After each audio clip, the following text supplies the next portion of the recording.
सुकोवस्की airport पर भी हमला हुआ है। यूक्रेन ने 2 ड्रोन से हमले अंजाम दिए हैं। तो एक के बाद एक अब जो खबरें सामने आ रही हैं वो तबाही की नई कहानी कहती नजर आ रही हैं। रूस के लिए ये बहुत चिंताजनक स्थिति है।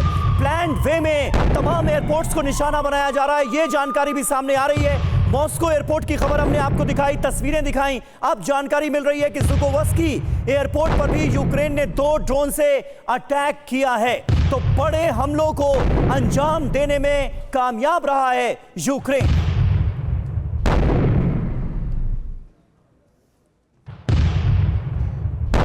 तो यूक्रेन ने मॉस्को पर किया है बड़ा हमला, मॉस्को अंडर अटैक। क्या कुछ इसकी महत्वपूर्ण डिटेल्स है आपके सामने रख देते हैं। बता दें आपको 10 दिन के अंदर ये एक बार फिर से बड़ा हमला जो मॉस्को में किया गया है। राजधानी मॉस्को निशाने पर रही जहां ताबड़तोड़ हमले किए गए। मॉस्को में अलग अलग इलाकों पर, अलग अलग जगहों पर ये इन अटैक को अंजाम दिया गया। और बता दें आपको यूक्रेनी ड्रोन ने यहां कहर बरपाया है। पहली बार एयरपोर्ट पर जोरदार हमला बोला गया। मॉस्को के दूसरे सबसे बड़े एयरपोर्ट पर अटैक की खबर सामने आई। हमले में एयरपोर्ट को नुकसान की भी खबर है और इस हमले के बाद अस्थायी तौर पर एयरपोर्ट को बंद करना पड़ा।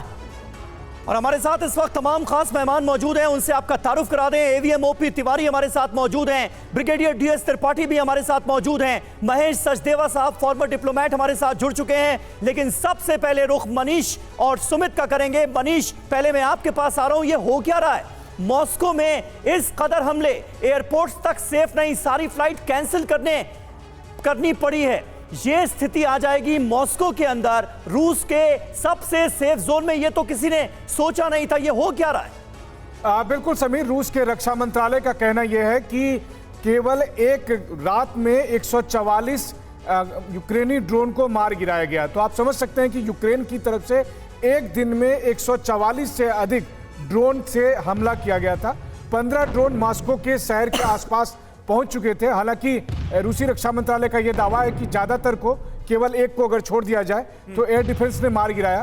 तो ऐसी स्थिति में ऐसा लग रहा है कि यूक्रेन का मकसद यही था कि जिस वक्त वो कुर्स्क में पिछड़ते जा रहे हैं, क्योंकि रूसी रक्षा मंत्रालय ने यह भी कहा कि आज भी कुर्स्क में 240 सैनिक मारे गए, तो हो सकता है कि कुर्स्क में जब वो उखड़ते जा रहे हैं यूक्रेनियन सैनिक, तो इस वजह से ड्रोन के जरिए मॉस्को या दूसरे और इलाके पर हमला बोला जा रहा है। अहम बात यह है कि न केवल मॉस्को बल्कि आज की तारीख में रूस का जो सबसे महत्वपूर्ण शहर बनने वाला है वो है कजान, जहां पर अगले महीने ब्रिक्स सम्मेलन होना है। प्रधानमंत्री मोदी भी वहां जाएंगे।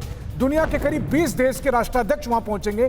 कजान को भी निशाना बनाने की कोशिश की गई है, जबकि कजान कोई मिलिट्री सिटी नहीं है, वहां पर ब्रिक्स का सम्मेलन होना है। तो मकसद साफ तौर पर यूक्रेन का दिख रहा है कि इस वक्त रूस या उसके सहयोगी देश जिस मकसद से एकजुट होने की कोशिश कर रहे हैं, उससे भी डाइवर्ट करने के लिए इस तरह के हमले हो रहे हैं। तो कुर्स्क के ध्यान भटकाने के लिए इस तरीके के हमले मॉस्को के भीतर किए जा रहे हैं। बड़ी जानकारी मनीष हम तक पहुंचा रहे हैं।